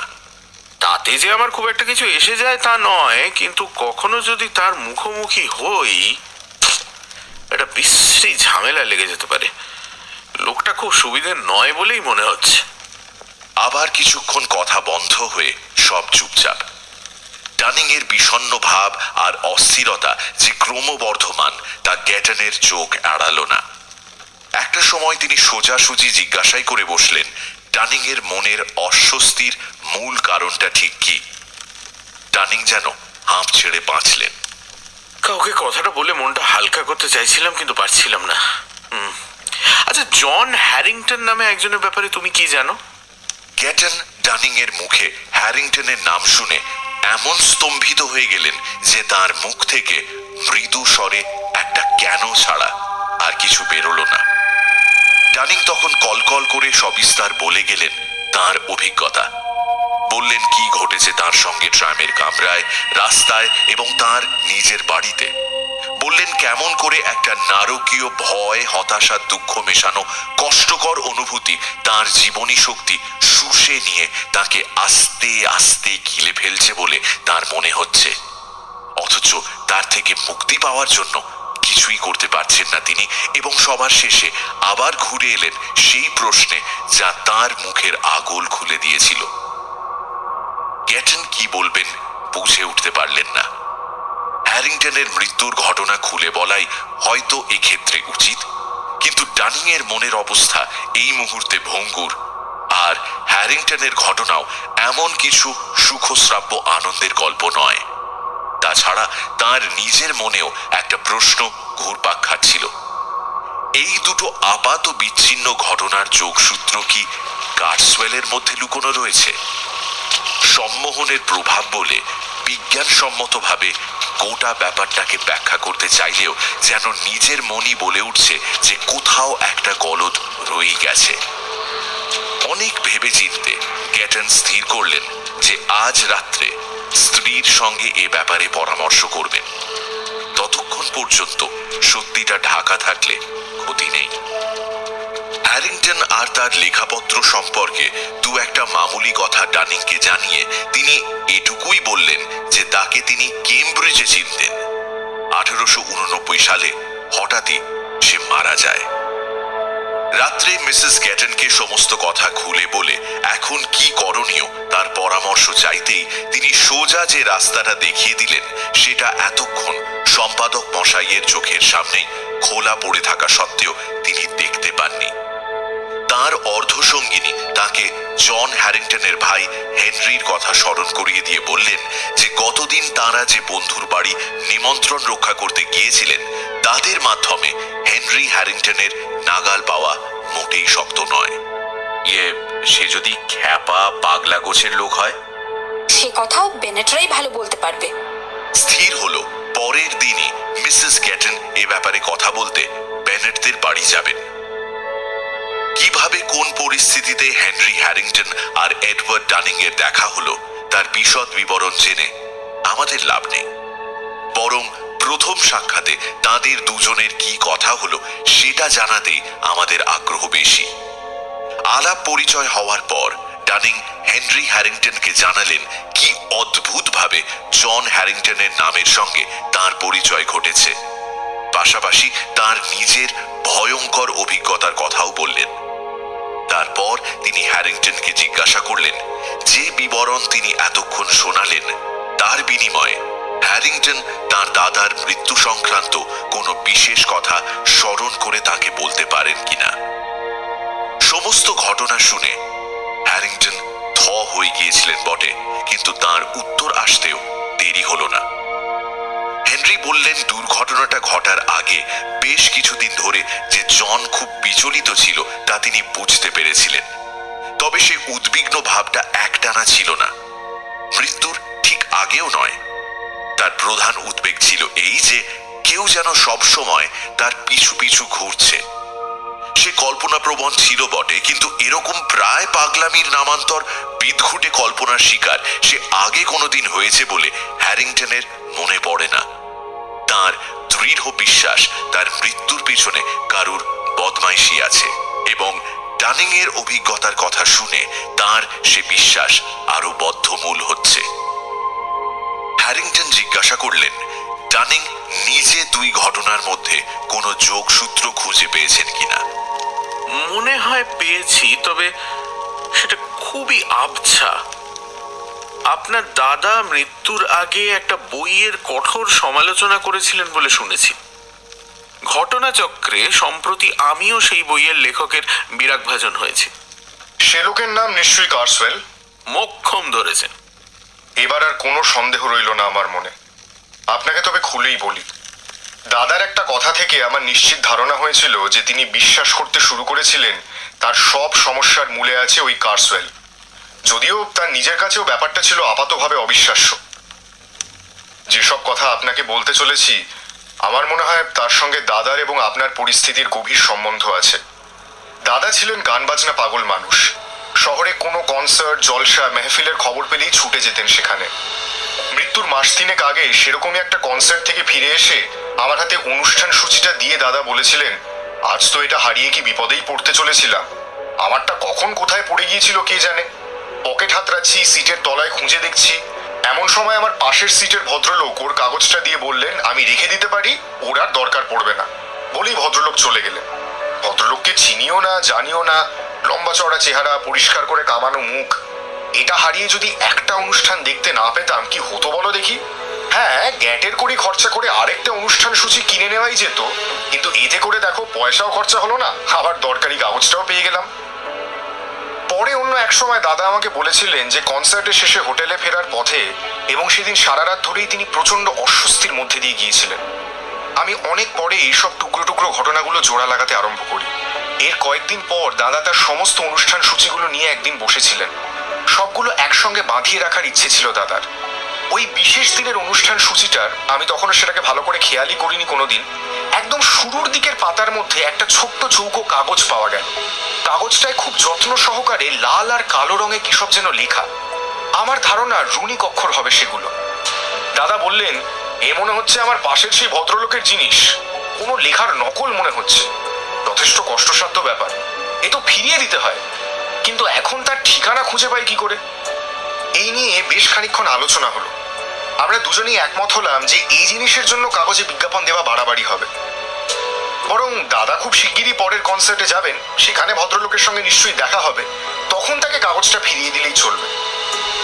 এতক্ষণ কাগজটা অনুষ্ঠান সূচির বইটার উপরেই খোলা পড়েছিল। আমরা আগুনের ধারে বসেছিলাম। সেদিন সন্ধ্যে থেকেই ঠান্ডা পড়েছিল আর খুব কনকনে হাওয়াও বইছিল। হাওয়ার চোটেই হয়তো দরজা খুলে গিয়ে থাকবে, যদিও দরজা খুলেছিল বলে আমি টেরটিও পাইনি। হঠাৎ এক ঝলক হাওয়া এসে, তাও আবার গরম হাওয়ার হলকা, কাগজটাকে এক ঝটকায় উড়িয়ে নিয়ে গিয়ে সোজা আগুনের মধ্যে ফেলে দিল। ছোট্ট একটা পাতলা কাগজ, যেমন না আগুনে পড়া অমনি দপ করে জ্বলে উঠে হুশ করে ছাই ধোঁয়ার সঙ্গে মিলিয়ে গেল চিমনির মধ্যে দিয়ে। আমি বললাম, যা, আর তো কাগজটা ফেরত দিতে পারবে না তুমি। দাদা খানিকক্ষণ কিছু বললেন না, তারপর হঠাৎ করে চটে উঠে বললেন, সে আমি জানি, কিন্তু সেই কথাটা এতবার করে বলার কি আছে শুনি। আমি অবাক হয়ে বললাম, আমি তো একবারের বেশি কথাটা বলিনি। দাদা খিঁচিয়ে উঠে বললেন, তোমার একবার তাহলে চারবারে হয়, কি বলো? এটা এমন কিছু বিশেষ ঘটনা নয়, তবু এটার কথা এমনি আমার মনে থেকে গিয়েছিল। মোদ্দা কথায় আসি, কার্সওয়েলের যে বইটার সমালোচনা আমার হতভাগ্য দাদা করেছিলেন, সেটা কি আপনি পড়েছেন? আপনার পড়ার কথাও নয় অবশ্য, আমি পড়েছি। দাদার মৃত্যুর আগে এবং পরেও প্রথমবার একসঙ্গে পড়েছিলাম আমরা। পড়তে পড়তে ঠাট্টাই আর কি ছাড়া আর কিছু আমাদের মাথায় আসেনি। লেখার কোনো ছিঁড়িছাদ নেই, ব্যাকরণের যা সব পর্বত প্রমাণ ভুল তা এক ঝলক দেখলে যে কোনো অক্সফোর্ডের লেখাপড়া জানা লোক মাটির ভেতরে সেঁধিয়ে যেতে চাইবে। তার উপর লোকটার জ্ঞানের বহর, ওহ, সে আর কি বলবো, কি নেই তার ঝুলিতে। প্রাচীন লোককথা, পুরাণের কাহিনী, গোল্ডেন লেজেন্ডসের বিভিন্ন গল্প, আজকের দিনেও কোথায় কি বিভৎস আচার অনুষ্ঠান হয়ে চলেছে, এই সমস্ত সে শুধু পড়েছে আর খবর রেখেছে তাই নয়, সব মিলিয়ে মিশিয়ে এক আজব জগা খিচুড়ি পাকিয়েছে। দেখুন, আমি বলছি না যে এগুলো একটার সঙ্গে আরেকটা মেলানো যায় না, কিন্তু লেখকের তো সেরকম ভাবে জুড়তে জানা চাই রে বাবা। এই লোকটা সেসবের ধারও ধারেনি, এই একই নিঃশ্বাসে গোল্ডেন লেজেন্ডস আর দ্য গোল্ডেন বাবের নাম করে, আর বলে নাকি সে দুটো বইকেই সমানভাবে বিশ্বাসও করে। কর্তব্য নয় মশাই, সে জঘন্য এক ব্যাপার। যাই হোক, খারাপ ঘটনাটা ঘটে যাওয়ার পরে আমি আবার একবার বইটা খুলে বসেছিলাম। পড়ে খারাপ লাগাটা বাড়লো বই কমলো না, কিন্তু অন্য একটা ভাব মনে জাগলো। আপনাকে তো আগেই বলেছি আমার সন্দেহের কথা। এই বই আমার সেই সন্দেহকেই গাঢ় করেছে। অত্যন্ত অশুভ আর অমঙ্গলজনক এই বই, মারণ উচাটনের আলোচনায় ভর্তি। একটা পরিচ্ছেদ আছে যেখানে লোকটা অন্যের মন পাওয়ার জন্য কিংবা অন্য কাউকে পথ থেকে সরানোর উপায় হিসেবে সেই লোকের ওপর রুনের মন্ত্র প্রয়োগ করার কথা লিখছে। আর যেন ওই দ্বিতীয় কথাটাই বিশেষ করে গুরুত্ব পেয়েছে বেশি। আর সে এমনভাবে লিখেছে যার থেকে স্পষ্ট মনে হয় এ ব্যাপারে তার হাতে কলমে জ্ঞান আছে। সমস্ত কথা খুলে বলার সময় এখন নেই, কিন্তু এইটুকু বলি যে অনেক ভেবেচিন্তে আমার প্রত্যয় জন্মালো যে সেদিন কনসার্টে যে সদাশয় ভদ্রলোকটির সঙ্গে দাদার আলাপ হয়েছিল সে কার্সওয়েল ছাড়া আর কেউ নয়। আমার সন্দেহ, না সন্দেহের চেয়েও বেশি কিছু, যে এই কাগজের টুকরোটার এই পুরো ব্যাপারে ভীষণ গুরুত্বপূর্ণ একটা ভূমিকা রয়েছে। আমার বিশ্বাস কাগজটা যদি দাদা কোনোভাবে ফেরত দিয়ে দিতে পারতেন তবে তিনি আজও বহাল তবিয়তে বেঁচে থাকতেন। এই হলো আমার বক্তব্য। এবার আপনি বলুন, আমার এই ঘটনার সঙ্গে যোগ করার মতো আপনার কিছু বলার আছে কিনা? জবাবে ডানিং তার ব্রিটিশ মিউজিয়ামের বইয়ের ঘরের অভিজ্ঞতার কথা বললেন। হ্যাঁ, আপনাকে সে নিজের হাতে কাগজপত্র দিয়েছে? আপনি দেখেছেন ভালো করে সে কাগজ? দেখেননি? সে কি কথা? দেখুন দেখুন, এক্ষুনি দেখুন, এক্ষুনি দেখতে হবে, আমাদের খুঁটিয়ে দেখতে হবে। চলুন চলুন চলুন, আপনার বাড়ি চলুন। দুজনে মিলে ডানিং এর ফাঁকা বাড়িতে ফিরলেন। বাড়ি ফাঁকা কারণ পরিচারিকা দুজন এখনো হাসপাতাল থেকে ফেরেনি। ডানিং এর কাগজপত্র রাখার পোর্টফোলিওয় ধুলো জমেছে, আর তার ভিতরেই রাখা আছে তার নোট স্টোকার অগুন্তি খুদে খুদে চৌকো কাগজ। তিনি সেটা হাতে তুলে নিতেই সেই কাগজপত্রের তাড়ার মধ্যে থেকে একটা পিতপিতে সরু কাগজের টুকরো সাত করে বেরিয়ে এসে তীরের মতো খোলা জানলার দিকে ভেসে চলল।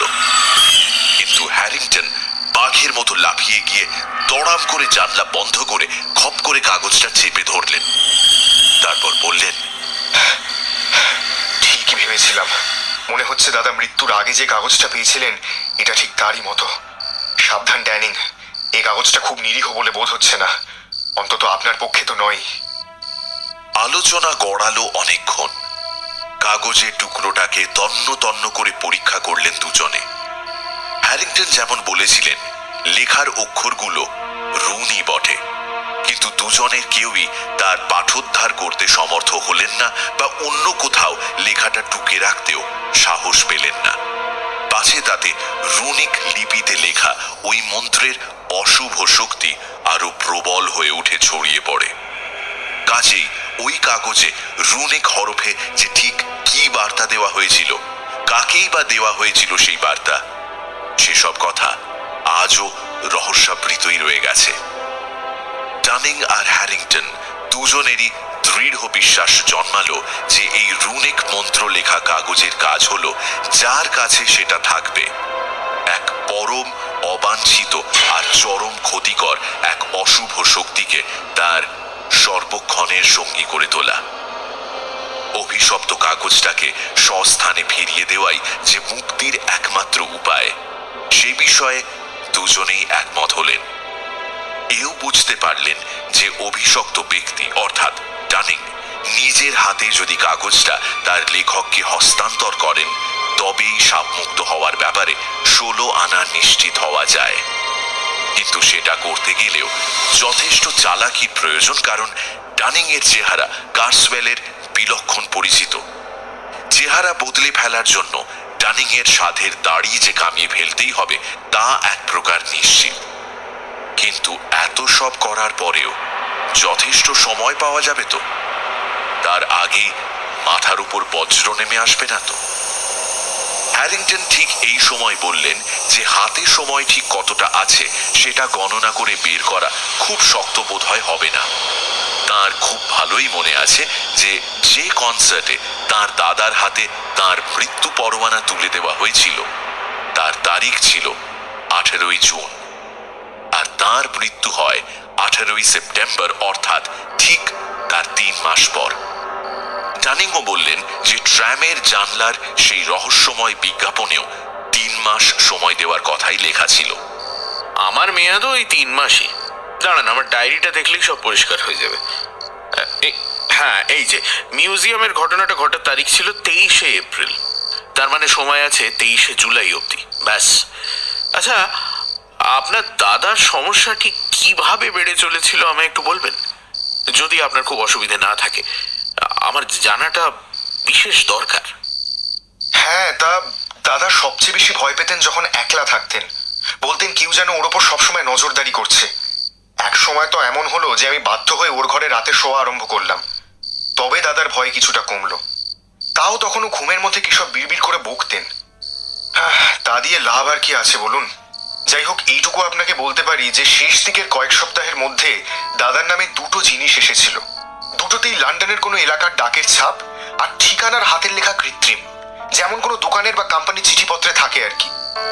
প্রথম জিনিসটা হলো পাতা থেকে টেনে ছেঁড়া বিউইকের একটা উডকাট, একটা কাঠখোদাই ছাপা ছবি। ছবিটা ছিল একজন লোক চাঁদনি রাতে একলা রাস্তা ধরে হাঁটছে, আর তার পিছু নিয়েছে বিভৎস এক দানবিক মূর্তি। ছবির তলায় কবিতার কয়েকটা লাইন ছিল। বোধহয় ছবিটা এনশিয়েন্ট মেরিনার কবিতার অলঙ্করণ থেকে ছেঁড়া, কারণ তার তলায় চোখে পড়ছিল কবিতাটার কয়েকটা লাইন। এমন একজনের কথা লেখা যে কিনা পথ চলতে চলতে একবার মাথা ঘুরিয়েই এক মনে শীতে হেঁটে চলে সে, যে না ঘুরিয়ে ঘাড় পথের পর, কারণ সে জানে পিছে পিছে তার চলেছে নারকী ভয়ঙ্কর। দ্বিতীয় যে জিনিসটা এসেছিল সেটা আর কিছুই না, একটা সাধারণ ক্যালেন্ডার, যেরকম বিভিন্ন দোকান থেকে প্রায় গ্রাহকদের পাঠিয়ে থাকে। দাদা সেটাকে পাত্তাও দেননি, কিন্তু তার মৃত্যুর পরে সেটা আমি খুলে দেখেছিলাম। 18 সেপ্টেম্বরের পরে সবকিছু তাতে ছেঁড়া ছিল। আপনি অবাক হয়ে ভাবতেই পারেন যে মনের এরকম সঙ্গীন অবস্থায় দাদা হঠাৎ মৃত্যুর দিন সন্ধ্যায় একলা হাঁটতে গেলেন কি করে। উত্তর হলো, মারা যাওয়ার দিন 10 আগে থেকে ওই নজরবন্দি থাকার অদ্ভুত অনুভূতিটা দাদার একেবারে চলে গিয়েছিল। হঠাৎ করে ওর মনে হতে থাকে যে উনি একেবারে চাপমুক্ত।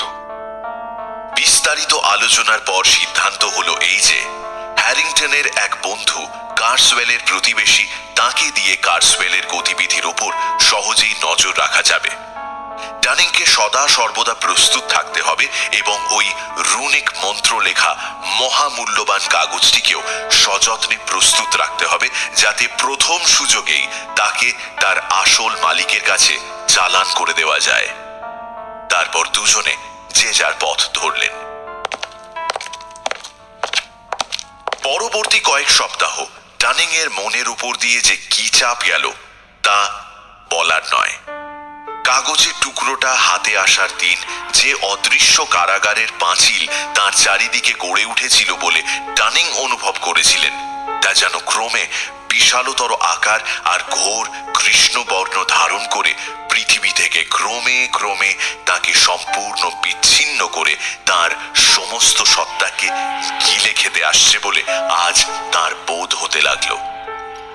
অমুক সর্বনাশ আসন্ন।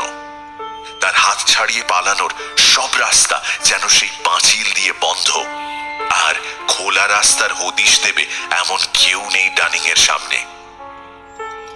তার জীবনী শক্তি, তার সমস্ত উৎসাহ কি যেন শুষে নিয়ে তাকে ছিবড়ে করে ফেলেছে বলে মনে হতে লাগলো ডানিং এর।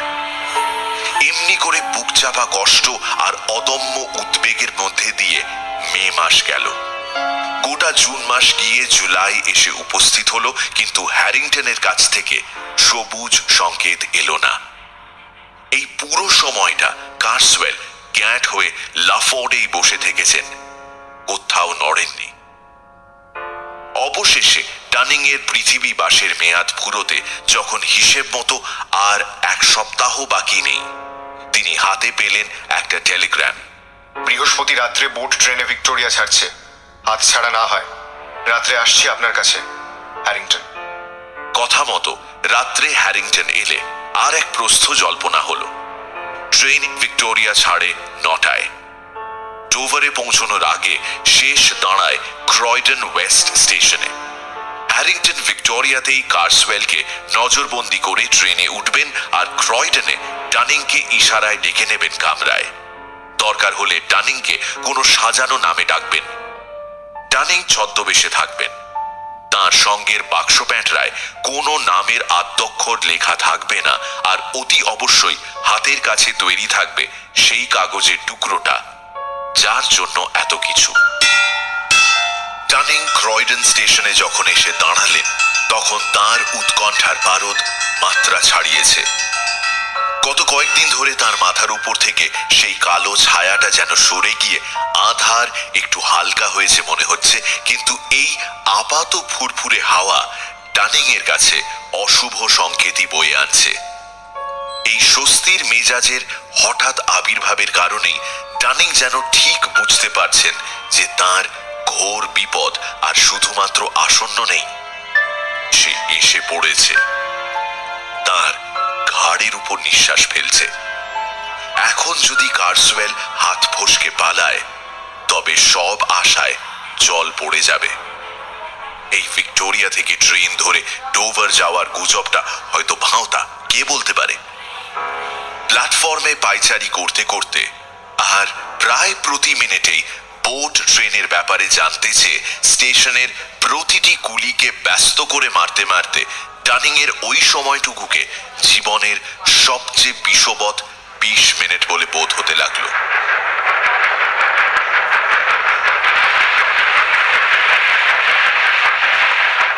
অবশেষে যথাসময়ে ট্রেন প্ল্যাটফর্মে এলো। হ্যারিংটনকেও জানলায় দাঁড়িয়ে থাকতে দেখা গেল। তাঁরা যে একে অপরের পরিচিত এ কথা কোনোভাবেই ফাঁস হতে দেওয়া চলবে না। কাজেই ডানিং লম্বা টানা বারান্দাওয়ালা বগির শেষ মাথার দরজা দিয়ে ট্রেনে উঠে আস্তে আস্তে এগিয়ে চললেন সেই কামরার দিকে যার মধ্যে হ্যারিংটন আর কার্সওয়েল বসে আছেন।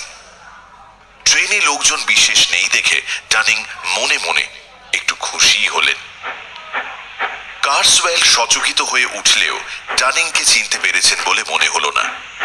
ডানিং কার্সওয়েলের একদম পাশের সিটে বসলেন না, একটু দূরে বসে প্রথমে একটু ভয়ে ভয়ে, তারপর ক্রমে ক্রমে সাহস সঞ্চয় করে মস্তিষ্কের প্রতিটি স্নায়ু খাটিয়ে ভাবতে লাগলেন কিভাবে বহু আকাঙ্ক্ষিত চালানের কাজটা সব দিক সামলে সারা যায়। কার্সওয়েলের ঠিক উল্টো দিকে অর্থাৎ ডানিং এর পাশেই স্তূপাকার হয়ে পড়ে আছে কার্সওয়েলের কোট, জামা, জুব্বা, কিন্তু তার কোনো একটা পকেটে কাগজটা ঢুকিয়ে দিলেও কোনো লাভ হবে না, অন্তত যতক্ষণ না ডানিং নিজের হাতে করে অভিশপ্ত বস্তুটি দিচ্ছেন এবং কার্সওয়েল নিজের হাতে সেটি গ্রহণ করছেন, ততক্ষণ পর্যন্ত ডানিং কাজের সাফল্য নিয়ে কোনো মতেই নিশ্চিত হতে পারবেন না। কার্সওয়েলের একটা কাগজপত্র ভর্তি হাত ব্যাগ অবশ্যই হাতের কাছেই খোলা অবস্থায় পড়ে আছে। আচ্ছা, ওটার মধ্যে কাগজটা কোনো প্রকারে ঢুকিয়ে দিতে পারলে কেমন হয়? প্রথমে ব্যাগটা লুকিয়ে ফেলা হলো। কার্সওয়েল যেন ব্যাগটা ফেলে বেরিয়ে গেলেন। তারপর ডানিং কার্সওয়েলকে ডেকে কাগজ সমেত ব্যাগটা আবার তাঁর হাতে ধরিয়ে দিলেন। এই বুদ্ধিটা কি মন্দ? হ্যাঁ, এই মতলবটাই ঘাসা মনে ধরছে। এ যেন সুবর্ণ সুযোগ নিজে থেকে তৈরি হয়ে বসে আছে ডানিং এর হাত লাগানোর অপেক্ষায়। ইস, যদি একবার হ্যারিংটনের সঙ্গে পরামর্শ করা যেত, কিন্তু সে তো আর হওয়ার নয়। মিনিটের পর মিনিট কাটতে থাকলো। এর মধ্যে কার্সওয়েল বেশ কয়েকবার উঠে খানিকক্ষণের জন্য বাইরেও গিয়েছেন। দ্বিতীয়বার তিনি দরজা খুলে বাইরে বেরোনোর সঙ্গে সঙ্গেই ডানিং ব্যাগটার উপর ঝাঁপিয়ে পড়ে সেটা মাটিতে ফেলে দিতে যাচ্ছিলেন, কিন্তু ঠিক এই সময় হ্যারিংটনের চোখের দিকে নজর পড়তেই থমকে গিয়ে নিজেকে নিরস্ত করলেন। হ্যারিংটন স্থির দৃষ্টিতে তাকে সাবধান করছেন, নিষেধ করছেন এমন হঠকারিতা করতে। কার্সওয়েল দরজার বাইরেই দাঁড়িয়েছিলেন, যেন এই দুজনকে নিজের অনুপস্থিতির সুযোগ দিয়ে দেখতে চাইছিলেন এরা একে অপরের পরিচিত বলে বেরিয়ে পড়ে কিনা। মতলব ফলপ্রসূ হলো না, কিন্তু তিনি কামরায় ফিরে এলে স্পষ্টতই বোঝা গেল যে ভদ্রলোক বেশ বিচলিত হয়ে পড়েছেন। কেমন অসহিষ্ণু হয়ে তিনি ছটফট করতে লাগলেন।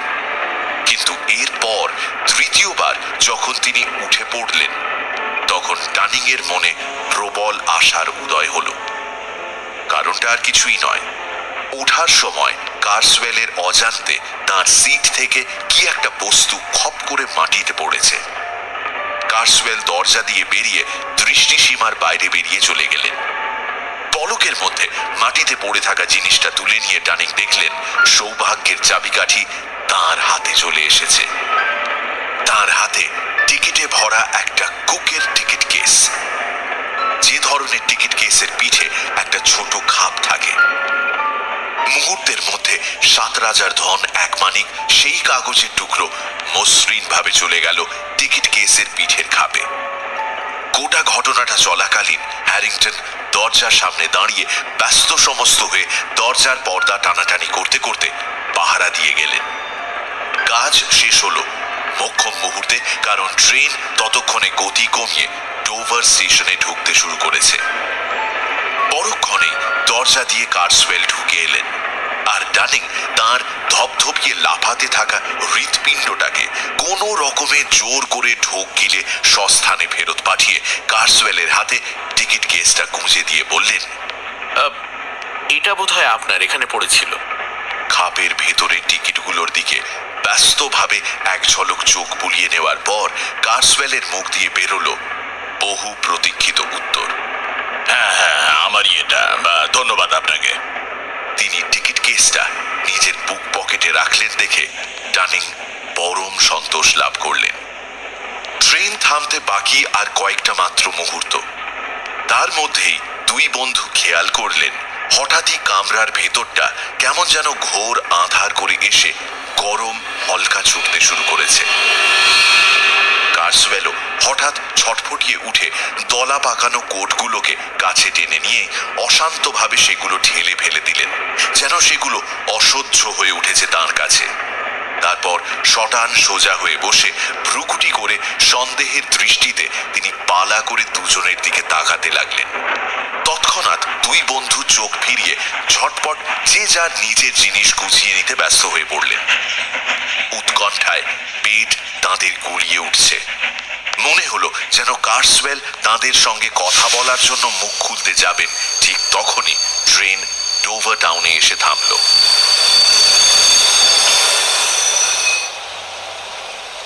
টাউন আর জাহাজ ঘাটার মাঝের জায়গাটা অপরিসর, আর তাই তাদের দুজনকেই নামার জন্য কামরার বাইরে এসে দাঁড়াতে হলো তাড়াতাড়ি।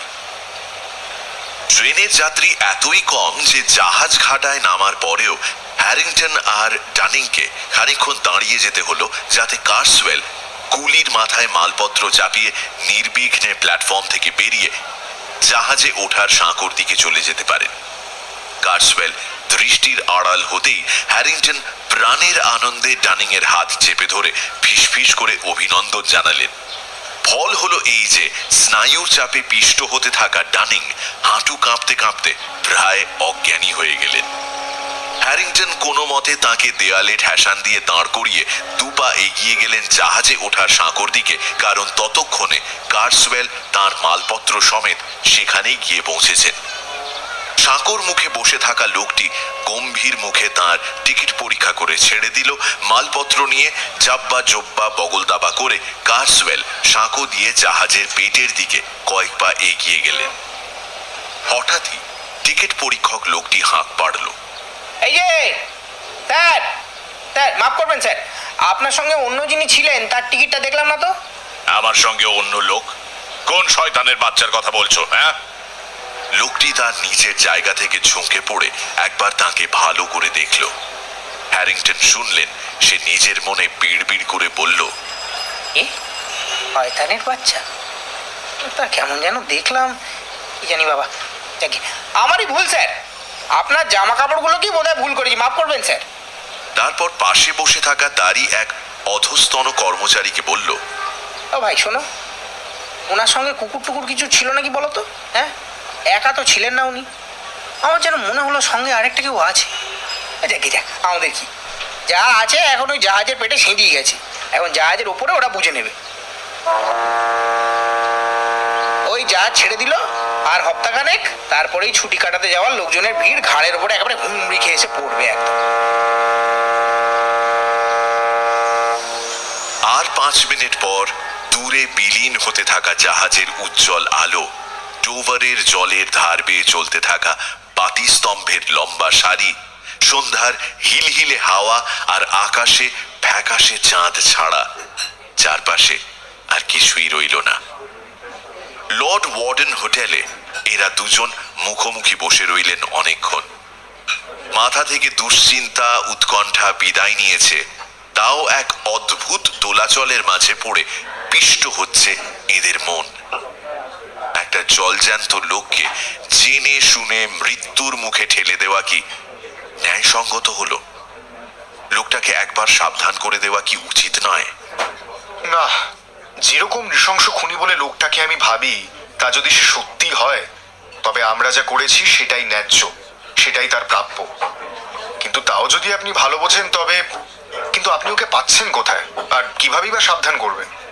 অ্যাবভিলে যাচ্ছিল কার্সওয়েল, আমি খেয়াল করেছি।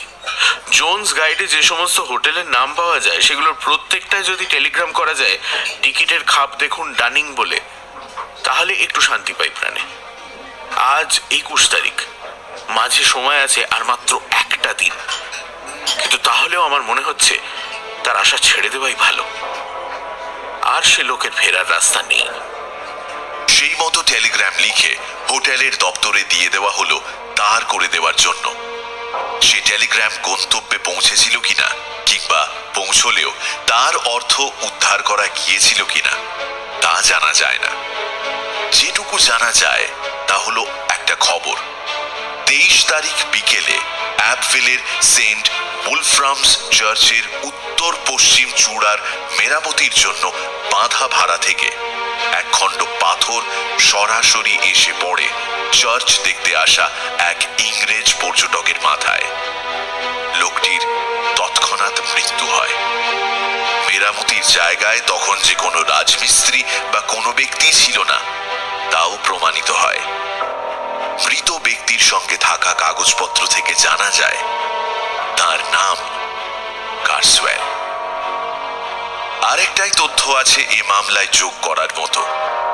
কার্সওয়েলের সম্পত্তি নিলাম হওয়ার সময় হ্যারিংটন তার জিনিসপত্রের মধ্যে থেকে একটা বিউইকের সেট কেনেন। নিলামের সময় বলেই দেওয়া হয়েছিল যে সেটা খুঁতো। তার মধ্যে পথিক আর দানবের ছবির পাতাটা ছিল ছেঁড়া, ঠিক যেমনটা হ্যারিংটন আশা করেছিলেন। এর বেশ কিছুদিন পর ব্যাপার যখন সকলের মনেই বেশ থিতিয়ে এসেছে, একদিন হ্যারিংটন ডানিংকে বলতে গিয়েছিলেন যে তিনি তার দাদাকে ঘুমের মধ্যে ঠিক কি বিড়বিড় করতে শুনেছিলেন। কিন্তু তিনি বেশি কিছু বলার আগেই ডানিং তাকে থামিয়ে দিলেন।